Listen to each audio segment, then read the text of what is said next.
Hello guys, in this video I am going to show you where you can check the fare types in the Aer Lingus application.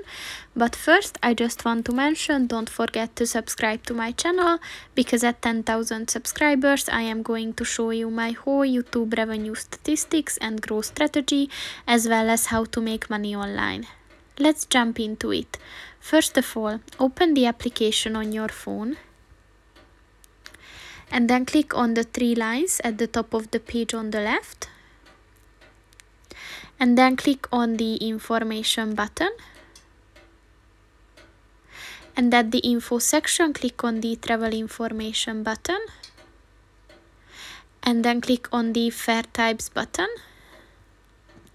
So here you will see that how many options are available for you, if you're in the saver type or plus type or the airspace type. As you can see, has the most advantages available for you, and then you can see the same with transatlantic flights, so you can like compare and decide if it's worth for you.